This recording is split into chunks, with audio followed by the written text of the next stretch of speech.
Okay, now what we're going to do in this video is we're going to kind of finish up where we left off with our last example.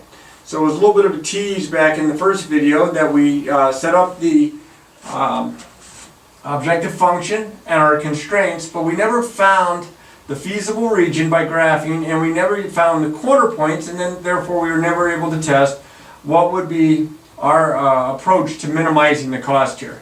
So I'm going to, this is our objective function. I'm going to graph these, this system of 5 inequalities.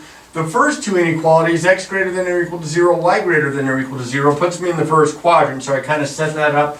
Notice my scale here, each one of these is worth 5.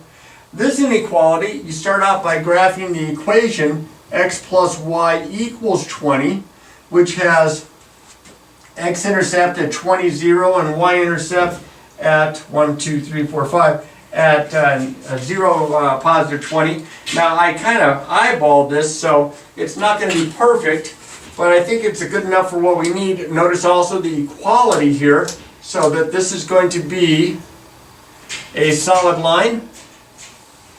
Hopefully draw this without shifting. There we go. And this point here again is 20, 0. This point here is 0, 20. If I pick a point that's not on the curve, like 0, 0, and I plug 0, 0 into here, what's going to end up happening is I'm going to get a false statement. 0 plus 0 is not greater than or equal to 20, so it's going to be this area out here. Now I'm not going to shade all of this. I'm just going to remember that it's all of this area out here that needs to be shaded. This one right here, write the related equation y equals x, which is a line that goes to the origin that has slope 1. Goes through the origin, it has slope 1. So it would go through 5, 5, and 10, 10. 10, 10, by the way, would be about here. Best I can tell, eyeballing it. So I'm going to graph this line. Again, another solid line. Okay. Right here, this is supposed to be the point 10, 10. And this goes on this way, goes on this way. I pick a point, and I can't use 0, 0 this time. I have to pick a point other than 0, 0 because that's on the line. So maybe I'll pick 5, 0. 5, 0 here for this guy, 5, 0, which is clearly to this side. And if I plug 5, 0 in, I get 5 is greater than or equal to 0, which is true. So remember I had all of this shaded? Now I just have this shaded right in here. Right in here in the first quadrant, all this is shaded right here. I'm going to put a little X to remind me.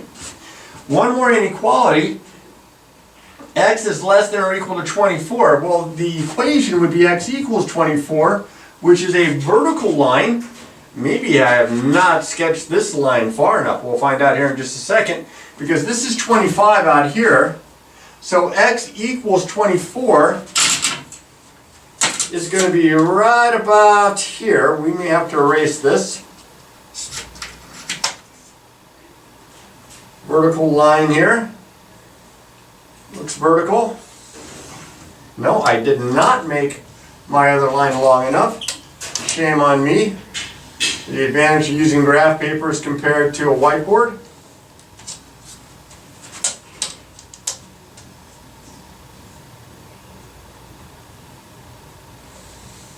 Okay. Now, I pick a point. This is 24 right here. This point right here is 24, 0. This point right here is 20, 0.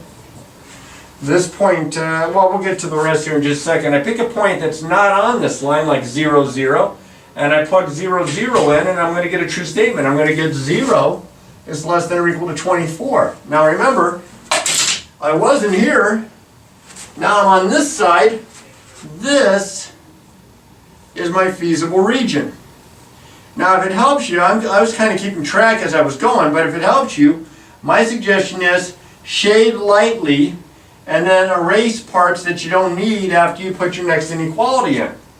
But I get this 1, 2, 3, 4, I get this quadrilateral shape, feasible region. I know this corner point, I know this corner point, I know this one, I don't know this one.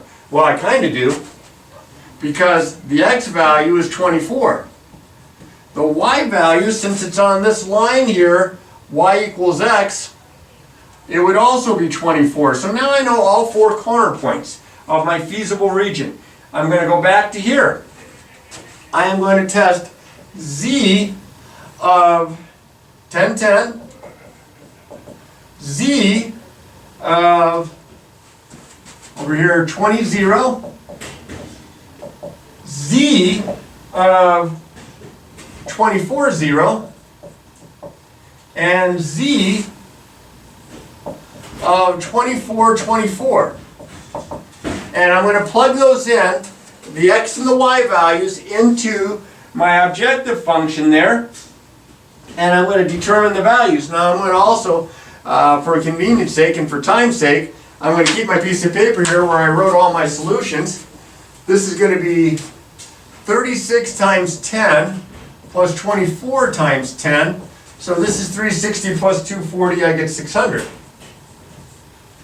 This, I'm going to plug the 20 in for x, the 0 in for y. This is going to be 36 times 20 plus 24 times 0.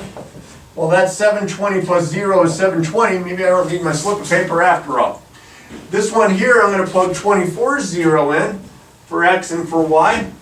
36 times 24 plus 24 times 0. Yep, I'm going to need it now. 36 times 24 is 864, because that's 0. And then 24, 24, that's 36 times 24, which is 864, plus 24 times 24, which is 576. So if I add all that together, I get 1440. Now, I'm trying to minimize my payroll. Which one does it? Well, right up here. That's the smallest out of the 4 possibilities. So it looks like what I need there is x to be 10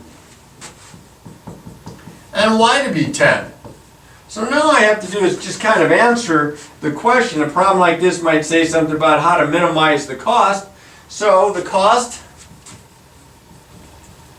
will be minimized.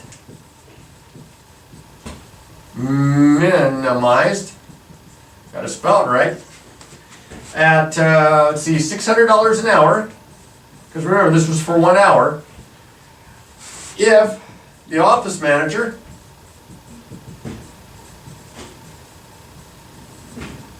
hires, looks like 10 of each.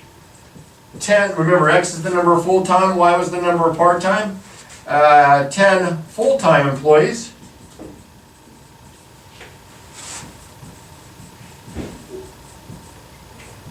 And 10 part-time employees.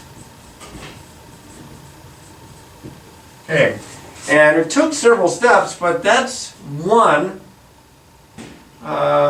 example of linear programming. And I wrote out my answer because it's kind of a story problem. You always want to write out your answer in a sentence form when you're doing a story problem. Now this is one where we minimize. I have an example of when we were going to maximize, but for me to do that I pretty much need the whole board and then some. But this is the approach. You find your objective function, you find your constraints, you graph your constraints. To find your feasible region, you find all the corner points of your feasible region, even if that means solving a system of equations. You know, these boundary lines, to find the values where they cross, where they intersect. And then you test each one into the objective function to determine minimum in this case or maximum maybe another case. And then of course once you have that, then you can fully, completely answer the question that's being posed by the linear programming problem that you're working on. So we probably just need to do another example or 2 or 3 or 4 to get really good at this, because like always, practice, practice, practice.